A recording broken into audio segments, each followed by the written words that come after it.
Good morning, everybody. It's Thursday, and basically, it feels like there's been 3 Thursdays this week already. So I tweeted, and then I screenshotted the tweet and shared it here about how I was saying, the last 2 weeks we're dragging for you. Don't worry, this week is busy. It's gonna pick up, and I promise, the first I want to say 2 days of this week, maybe 3 days of this week, was only Thursday, so the first 2 days of this week scrunched everything in it, and it was a full moon, which always is pretty intense, but because we really have been dealing with mostly water signs up until this point, the full moon having all 3 fire signs occupied was pretty intense. Fire is movement. It's the will, the intellect, all of those things. So wanting to make an impact and enforce your will and take action and move and shake things, and then the competing wills of people who want to move and shake things against each other, all of that was really going on. So the first 2 days of this week just felt like a whole week in and of itself. Wake up Wednesday, why isn't it Friday? But it's not, it's only Thursday today. And today, Thursday, last night, around midnight East Coast time, the moon entered Virgo. Every time I get on here and I get ready to talk about the sign, be like, this is the most misunderstood sign ever. And I'm like, yeah, they're all misunderstood because people like neat boxes. And people are generally,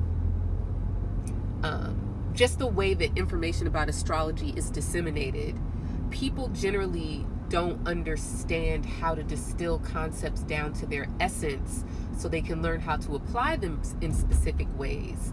They tend to take anecdotal evidence or narratives and apply narratives because we're story-based people, not necessarily concept-based people. That's just the way human nature is. We tell stories, etc.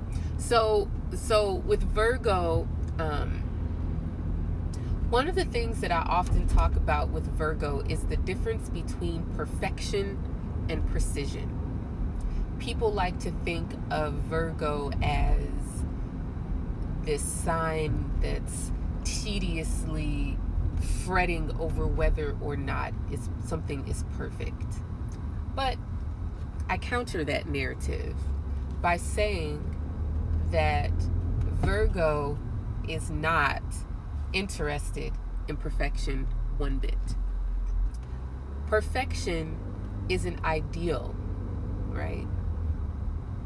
If we say this is perfect, what are the quantitative ways that we measure perfection? There are no quantitative ways to measure perfection, right? If we say something is perfect, it's more about the feeling that it gives us. It's more about the quality of experience. This is not what Virgo is interested in. Virgo is interested in and directed towards precision. Precision is about accuracy, and accuracy is about quantitative measures that define the outcome. So this is why I say that Virgo is about calculating the process and the outcome, right? As I read charts and watch documentaries and read the charts of people whose lives have already been lived and read charts of people who are still alive, including my clients, sometimes I uncover these really interesting patterns that aren't clear on first sight. And one of those patterns is the genius of Virgo, okay? So when I talk about the genius of Virgo, I'm talking about this in a creative sense. Right now, this seems like it's about to contradict what I just said, but nope, not going to at all. So let's just go back. What is Virgo? Virgo is a mutable earth sign. Mercury is both the ruler of Virgo and exalted in Virgo, so it has both essential and borrowed authority in Virgo. As an earth signs are concerned with the tangible world, what I can touch, taste, smell, what I can measure, what I can count, what I can classify and organize. what I can feel in a sensate way, right? So Virgo is an earth sign in that regard. Mutable signs. All mutable signs change and adapt and are compelled and feel the urge to change and adapt in the face of new information. Virgo is the data collector, and based on the data, the organization and classification of the data, Virgo changes and adapts and adjusts the method.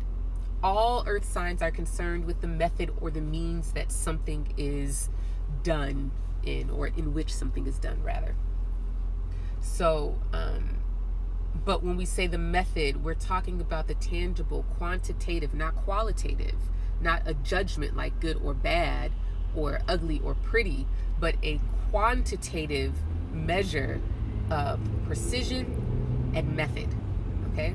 So when we say that Virgo calculates and processes and calculates, or calculates the process and method, rather, or the, what did I say? Calculates the process and outcomes. Good Lord, sorry.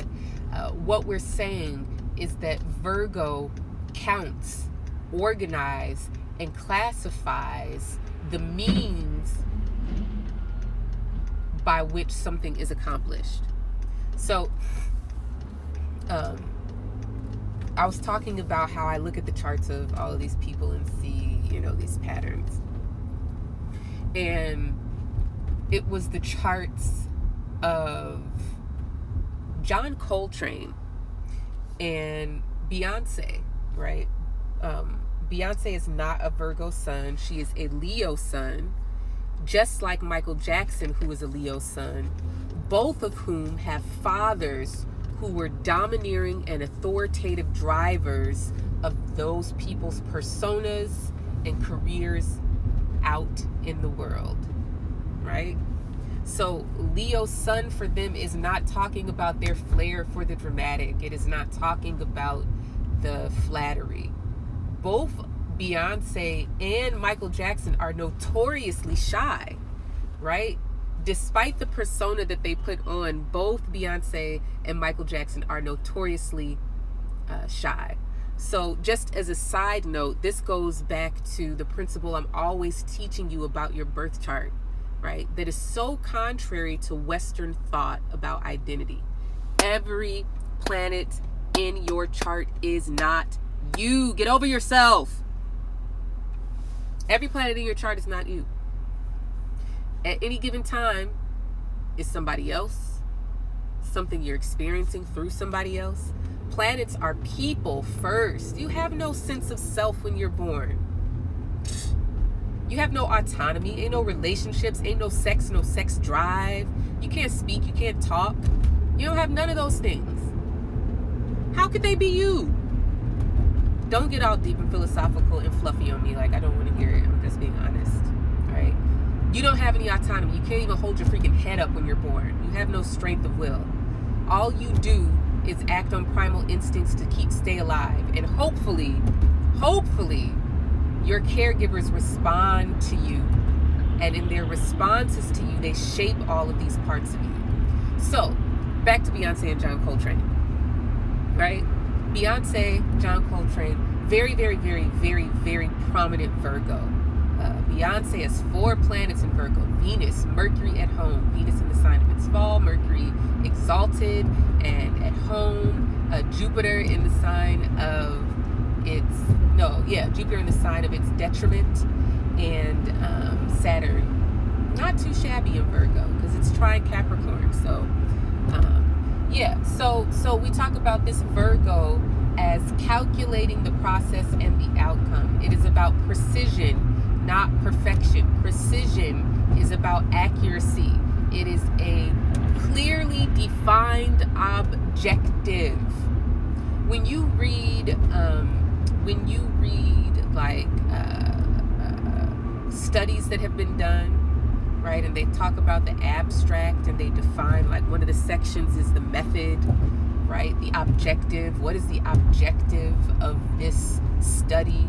What is the method that was used, and what is the data that we collected, right? This is all Virgo stuff. Virgo says, what's the method that we're going to use to reach this objective, right? And it's going to calculate, measure, quantitative, right? So let go of this idea that Virgo is about some kind of perfection. Perfection is really a kind of metaphysical, spiritual concept. This idea of something having attained its greatest form without any kind of measure for what, or reference point for what that greatest form is, right? So, with that being said, we are in Mutable Madness 2019. If you have your 2019 sidereal astrology guide, you will know that there are like different phases of Mutable Madness. If you don't know what Mutable Madness is, you're tripping, because this is the defining narrative of the astrology of 2019. So let's just break down Mutable Madness. I do have a video where I've already gone in great detail on this, and it is on my YouTube page, and it's literally called Mutable Madness 2019, right? And if you go on Twitter and search the hashtag Mutable Madness 2019, Mutable Madness, if you click that hashtag, there'll be lots of tweets that come up talking about what it is. But for those of you who are new to sidereal astrology, who may not have heard me talk about this, who've heard me talk about this but still don't get it, we're going to do this as succinctly as possible. Brevity is not my strong suit, but conciseness is. So we are going to try this out and see what happens. Okay, so Mutable Madness. Implied as this is that mutable signs, there are 4 of them: Sagittarius, Pisces, Gemini, and Virgo. Mutable signs all together are ruled by Mercury and Jupiter. Gemini and Virgo are ruled by Mercury, and Sagittarius and Pisces are ruled by Jupiter. Okay, Mercury and Jupiter are the tag team partners in 2019, and Mercury and Jupiter, we talked about Mercury this week, right? Y'all should have that down. That video is up too.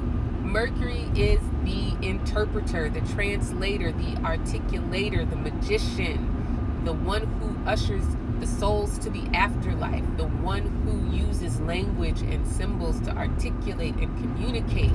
It is the master of ceremonies. That's Mercury is the master of ceremonies. Think about that, right? Now you got an MC, which is a rapper. They're the master of ceremonies. But you also have the master of ceremony, right? So you look at the magician card in the tarot, which is often used as a correspondence to the planet Mercury. And there the magician is with his wand held up to the sky. That's his will, his strength of will, his ability to act on the world. And he's got all of the other suits there, a cup, a pentacle, and a sword, right? This is the master of ceremony.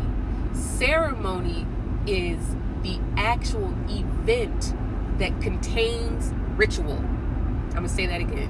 Ceremony is the container for ritual. Ritual is a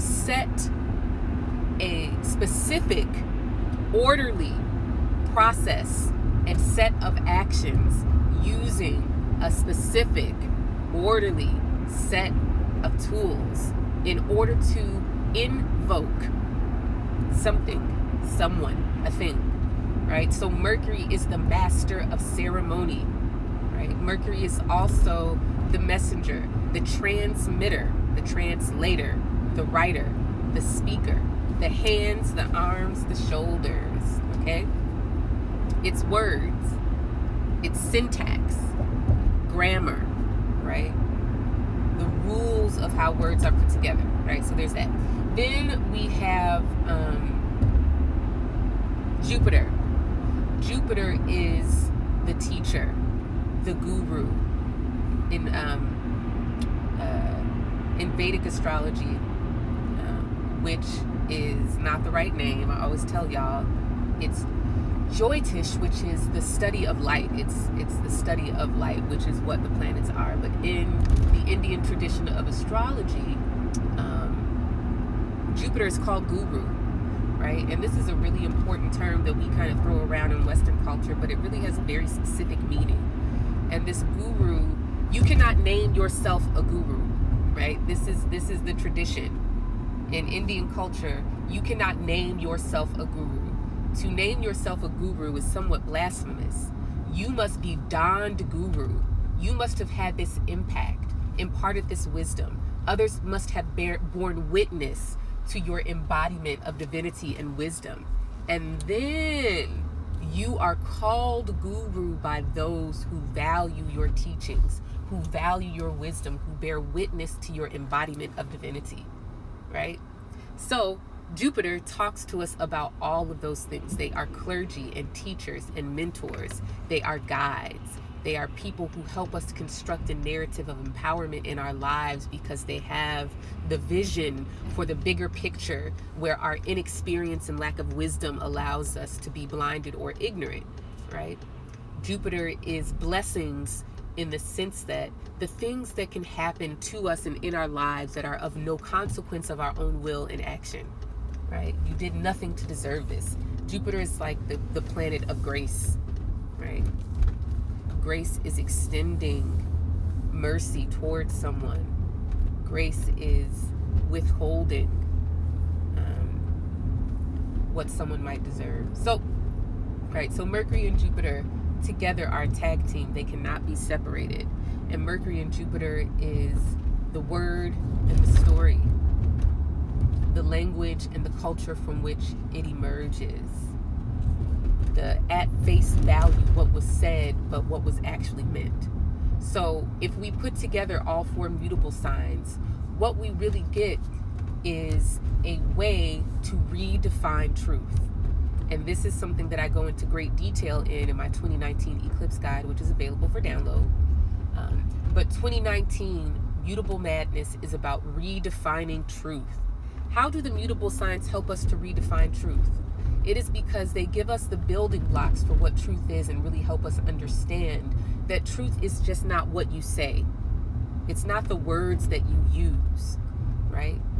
It is the intention behind your words and how congruent or incongruent your intention is with the words that you've chosen to use, okay? This is called honesty.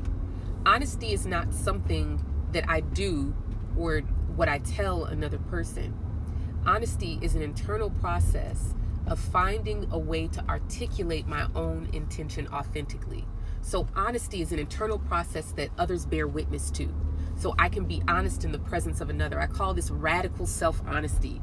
Radical self-honesty is about me being clear and willing to honor my own intention, whether or not it's what I desire, right? Being clear and able to honor my own intention and to be able to articulate that in the presence of another. That's called radical honesty, okay? So that's the Gemini Sagittarius. Then when we get to Gemini and Virgo meeting, this is intelligibility. It is saying, right? Remember I talked about Virgo as the sign of precision, right? In grammar, right? The reason why we have editors is because editors and people who look for grammatical errors and cohesion are really looking for precision in our use of language, right? Virgo does not judge. It doesn't tell you what you're saying is right or wrong. It doesn't tell you if what you're saying is good or bad. Virgo just wants to know, did you follow the rules of grammar, right? So if Gemini is the actual word, the process of naming something, Virgo is the method of how words are put together, right? So intelligibility means that you are able to be understood, meaning that the words that you say make sense. So we have honesty, which is the internal process of honoring one's intention and finding the words to articulate that, right? An internal process. Then we have intelligibility, which is the process of putting our words together in a way that makes sense. I say no, I do, I, right? That doesn't make sense. I so a die, right? I can put words together and you know what the individual words mean. You know what I, you know what do, you know what say, you know what we, right? You know what all of those words mean, but the intelligibility is the skill of putting words together in a way that is comprehended by the listener, right?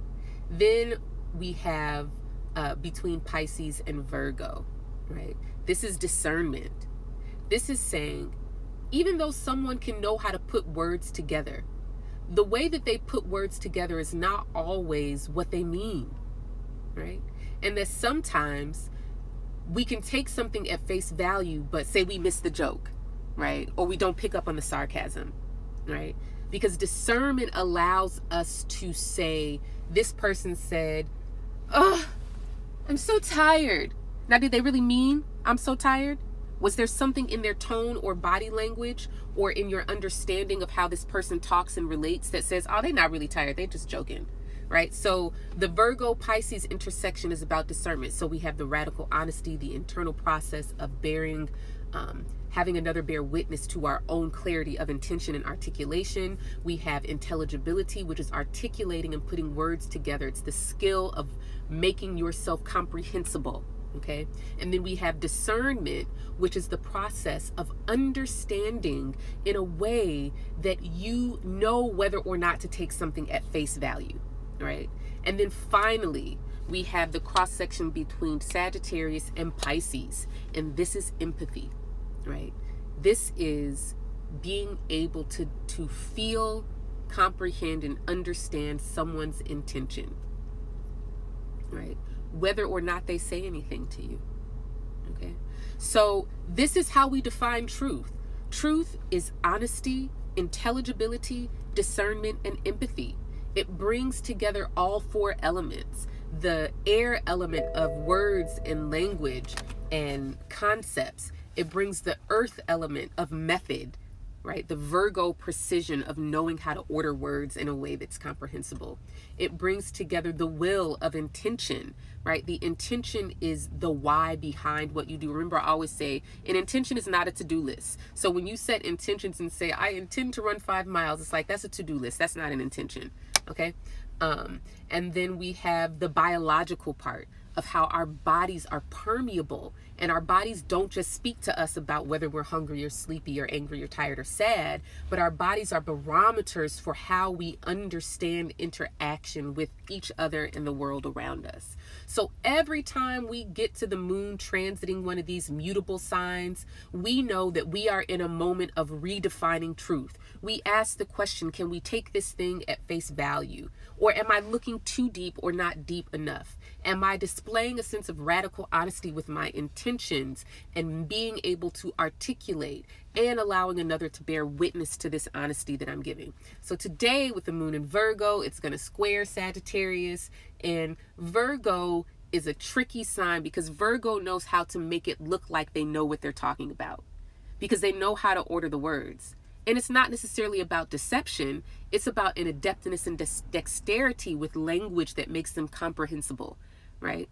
And so the square from Virgo moon today and Saturn and Venus is still, I still didn't look and see if the moon is going to square Venus before it leaves Virgo. Well, I guess not, because it doesn't enter till Saturday. I still got to look that up. Anyways, the whole point being that the next couple of days, we just sit and think about, someone's ability to put together words and make them sound comprehensible does not mean that they're being honest, right? And also, sometimes it's important to just take things at face value and not look too deep, because when we look too deep, we miss the obvious, right? That's always what happens when we're dealing with like Gemini and Virgo. It's this question of, is this person being literal? Right? So that's all I have to say about that on today. For those of you who missed my video yesterday, I don't even have it with me. I went to the printer, and long story short, I was getting my 2019 sidereal astrology guide printed up with this new printer because my old printer just left America. And I got the eclipse guide printed. He turned them around really well. They were nice. I'm like, all right, I'm ready for my next project. It took him a week just to turn around the proof because he messed it up, laid it out wrong. And then when I went to pick up my project yesterday, he was like, yeah, I'm going to give you a discount. And he going to give me some kind of 10% discount. And I was like, that's not a discount. You just let me keep my tax. Right? And then in a moment of speaking things into existence almost, he said, at least I didn't mess up your project. And I was like, So we go open the box, and guess what he did? Messed up my whole project. Pages were not facing each other. He printed one image on each sheet so that it was like 80 pages in this book, and it's only supposed to be 46. So I still don't have my guides. He says he's going to have them for me tomorrow. We shall see. He is giving them to me for free, which he better. So I'll have more guides, God willing. At this point, it's out of my hands. I have done my due diligence. Obviously, I'll probably be looking for another printer. I don't know. We'll see. But yeah, so that's that on that. You guys enjoy your Thursday. Tomorrow, I'll be live again. I've already talked about Mercury in Pisces, which begins Saturday. But I'll talk about Venus in Capricorn because that's Saturday. Or is that Sunday? That might be Sunday. Right? I can't remember. Anyway, we'll see what I'm going to talk about tomorrow because I don't know. Thanks for tuning in, guys. You have a great day. Bye.